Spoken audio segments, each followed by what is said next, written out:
এই জার্নি শুরু হয়েছিল তো লকডাউনে, মানে আমি তো ধরো আমার জার্নি শুরু হয়েছিল বহু আগে, 2010-11 ওই সময়টায় একটা স্টেশনে কাজ করা থেকে।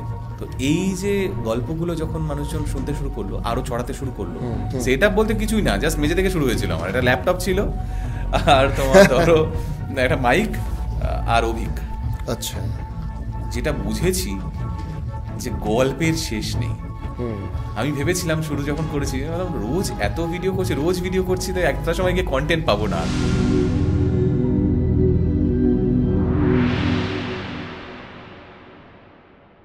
ধরো এই যে কাহিনীগুলো তোমরা যেগুলো শেয়ার করো, এগুলো এই ভাবনা চিন্তাগুলো তোমরা কিভাবে শুরু করলে, আর এইগুলো তুমি কিভাবে মানুষের জীবনে ইম্প্যাক্ট ফেলতে পারে বলে তুমি দেখেছো? যে কোনো মোটিভেশনাল স্টোরি যেগুলো তোমাদের আছে।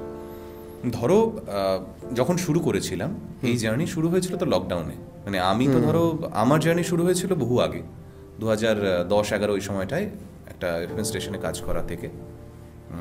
তারপর সেখান থেকে আমি সরেও গেছিলাম, কেননা একটা অনিশ্চয়তার জায়গা, একটা সেগমেন্ট বন্ধ হয়ে গেল, বেশ কিছু দাদা দিদির কাজ চলে গেল, সেখান থেকে আমি ভয় পেয়ে গেলাম। আমার যেহেতু ম্যাথস ছিল, তো আমি এমএসসির দিকে ছিলাম সেই সময়, ব্যাংকিংয়ের দিকে চলে গেলাম, ব্যাংকিং নিয়ে পড়াশোনা করতে শুরু করলাম। তো তারপর সামহাও একই সঙ্গে কোলাইড করলো, আমি আবার রেডিওতে আসার সুযোগ পেলাম আর কি। তো সেই রেডিওতে যখন ফিরলাম তখন ভালো লাগা নিয়ে ফিরলাম, যে না একটা সরকারি চাকরির জায়গা, আর একটা হচ্ছে ধরো কোথাও গিয়ে একটা অনিশ্চয়তার জায়গায়, কিন্তু ঝাঁপিয়েছিলাম বলেই আজকের এই জায়গাটা এসে পৌঁছেছি। কিন্তু সেগুলো তো ধরো চলছিল। লকডাউনে যখন বাড়িতে ছিলাম সেই সময়টাই এই জায়গাগুলো শুরু হয়, এবং অনেকেই জানে আর কি, অনেকেই যারা ফলো করে, খুব নিটলি ফলো করে আমাকে, তারা জানে যে রেডিও আবহ বলে একটা রাতের লাইভ অডিও আমি করতাম, অডিও সেগমেন্ট, যেটা ফেসবুকে করা যেত, এবং সেখানে আমি প্রচুর মানুষের গল্প বলতাম। সেই সময় তাদেরকে বলে দিতাম যে তোমরা আমাকে মেইল করো, তোমার জীবনে এই মুহূর্তে কী ঘটছে সেইটা, আমি সেটা পড়ে শোনাবো লাইভ। তো একটা মানুষের গল্প পড়ে শোনাচ্ছি, সেটা আরও 10টা মানুষ শুনছে, তারা তাদেরকে মোটিভেটেড রাখতে পারছে। এই জায়গা থেকে জার্নি শুরু হয়েছিল। আচ্ছা, ধরো ওই একটা লাইভে, 1.5 ঘন্টার একটা লাইভে ধরো নাও আমি প্রায় 15 জনের গল্প পড়তে পারলাম, তারা কিভাবে সেই মুহূর্তে তাদেরকে ফেসবুক লাইভে। তো এই যে গল্পগুলো যখন মানুষজন শুনতে শুরু করলো, আরও ছড়াতে শুরু করলো, তখন আমার মনে হয়েছিল যে এটা তো এতটা বড় একটা জায়গা যেখানে কোথায় হারিয়ে যাচ্ছে, মানে একটা মানুষের গল্প যেটা হয়তো মাঝখানে কোথাও একটা রয়ে গেল, সেটা সেইভাবে হাইলাইটেড হলো না। একটা লাইভ তো পুরোটা পরে মানুষের শোনা সম্ভব হয় না। ধরো একটা লাইভ কিছু তুমি শুনছো, সেটা তুমি সেটার সঙ্গে শুনে ফেললে, পরে যখন শুনতে যাবে 1.5 ঘন্টার লাইভ কেউ শুনতে চায় না ওইভাবে, কারণ তার অন্যান্য কাজকর্ম থাকে। লাইভটা শুনতে গেলে সেখানেই তাকে বসে থাকতে হবে অনেক কিছু। আমি ভেবেছিলাম ছোটো ছোটো করে তাদের স্টোরিগুলোকে বলা যায় যদি। আচ্ছা, তখন এই ভিডিওর কনসেপ্টটা আসে, এবং সেই সময়ে ধরো ময়ূক ছিল, ময়ূক লিখতো, অভিক তো এখনও আমার সঙ্গে রয়েছে। অভিক কিছু কিছু সময় নিজে এইগুলো বিভিন্ন মানুষের স্টোরিজ তারা যেগুলো পাঠাচ্ছে, বা আমি যেগুলো দেখতে পাচ্ছি সেই সময় ঘটছে, সেই সময় তো সোশ্যাল মিডিয়া সাংঘাতিক রকমের ধরো অ্যাক্টিভ ছিল, এগুলো করে করে দিতে শুরু করলাম, এবং সেগুলো ভাইরাল হতে শুরু করলো, মানুষজন দেখতে শুরু করলো, মিলিয়ন ভিউজ। তখন না ছিল ফলোয়ার্স, না ছিল কিছু, আমি জানি না, রেকমেন্ডেশনে সাংঘাতিকভাবে ভালো যাচ্ছিল, মানুষজন শুনছিল, দেখছিল।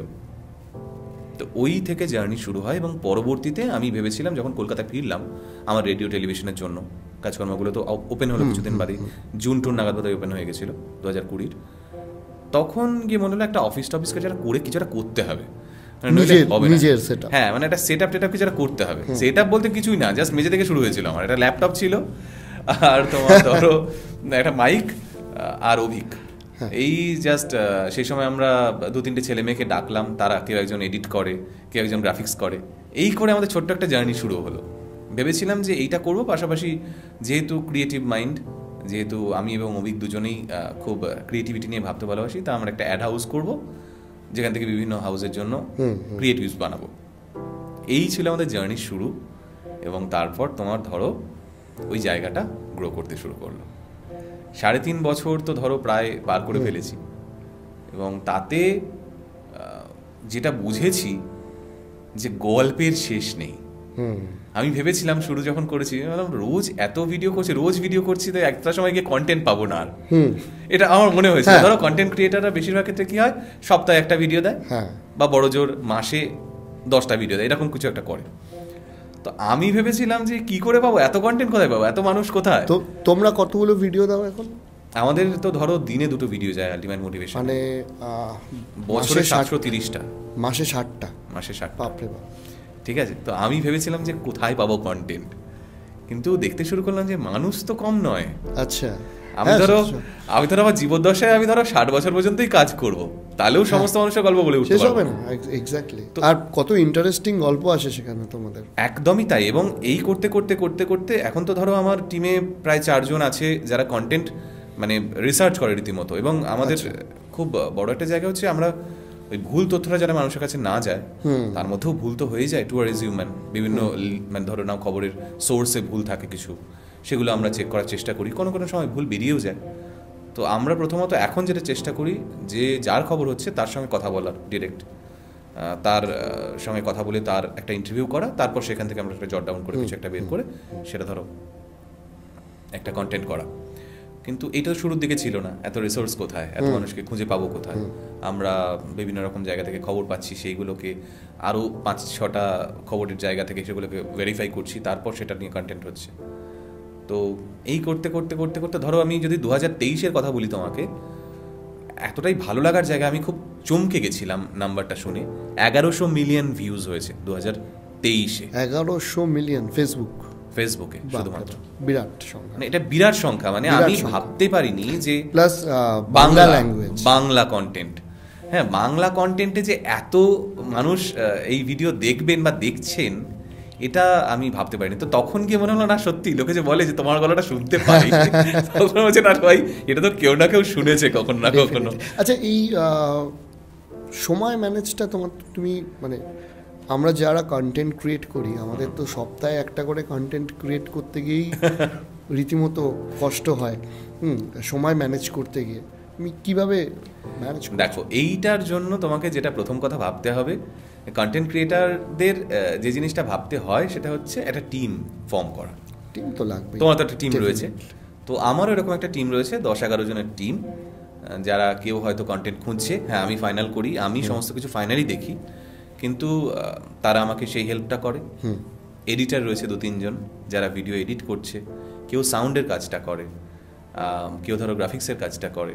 তো এই কাজটা আমার সহজ হয়েছে। এবং অবভিয়াসলি এই যে জায়গাটার আমি বারংবার বলি যে কন্টেন্টের জন্য মনিটাইজেশন যে কী লেভেলে জরুরি, সেটা এই জায়গাটা আমি টের পেয়েছি। যে এই ছেলে মেয়েগুলো ধরো আজকে 10 জনের কথা আমি তো বললাম, আমাকে নিয়ে 11 জন, তো এই 10 জনের সংসার কিন্তু চলছে এখান থেকে। অবশ্যই এই যে মনিটাইজেশন, সেখান থেকে যে টাকা পয়সাটা আসে, তাদের একটা স্যালারি হয়, তারা সেইগুলো নিয়ে বাড়িতে তাদের বাবা মাকে হেল্প করতে পারছে। এবং তাদের মানে এই যে ছেলেমেয়েগুলো, এরা এতটাই মোটিভেটেড, এদের টাকা পয়সা নষ্ট করার কোনো মানসিকতা নেই। আমি দেখি কি সুন্দর ম্যানেজ করে চলে প্রত্যেকে। এবং এইটাই ভালো লাগে যে অন্ততপক্ষে 10টা ছেলে মেয়ের তো একটা যেন জায়গা তৈরি হয়েছে, তাদেরও একটা স্বপ্ন ছিল জীবনে নিজে কিছু করবো। হ্যাঁ, নিজে কিছু করবো। এবং আমার মনে হয় যে তোমার সাথে থেকে অ্যাকচুয়ালি আমাদের কথা আমি বলতে চাই না, আমি বলছি আমাদের যারা কন্টেন্ট ক্রিয়েটার, আমাদের নিজেদের কাজের জায়গাটা অনেক হালকা থাকে, মানে সম্পর্কটা ওই রিলেটিভের মতো থাকে। আমাদের একটা সেটআপ আছে, অফিস রয়েছে, কিন্তু অফিসটা অফিসের মতো না, মানে সবাই আসছে, আড্ডা মারছি, কাজ করছি, এরকম একটা ব্যাপার। তো আমাকে ধরো এই মুহূর্তে যদি দাঁড়িয়ে বলতে হয়, আকাশ আটে একটা শো করছি আমি, আকাশের সুপারস্টার্স বলে, যে শোটা নতুন ট্যালেন্টদের শো। এই তোমাকে এটা বলতে গিয়ে এই প্রসঙ্গে এই কারণে এই কথা তুললাম যে ধরো এত মানুষের গল্প তো তাদেরটা খুঁজে এনে আমাকে বলতে হতো। এইখানে যে জেলার ছেলে মেয়েরা আসছে, তাদের নিজেদের গল্পগুলো নিজে এসে বলতে পারছে, আমি শুনছি লাইভ। তো এইটা খুব ভালো লাগছে আমার নিজেরও। তো এই কারণেই বলছি যে এইগুলোর জন্য তো ধরো একটা সময় যায়, মাসে একটা শ্যুট চলে, সমস্ত কিছুর একটা টাইম ম্যানেজমেন্ট রয়েছে। এরা কিন্তু সুন্দর করে ম্যানেজ করে আমার সঙ্গে সিঙ্ক করে কাজটা করে নেয়, প্রপার কাজটা করছে। না, এটা ডেফিনেটলি। এবং যে কোনো রিজিওনাল ল্যাঙ্গুয়েজে 1100 মিলিয়ন ভিউ, সেটা সত্যি আমি জানি না, টু মাচ ব্লেসড আমি এটা মনে করি।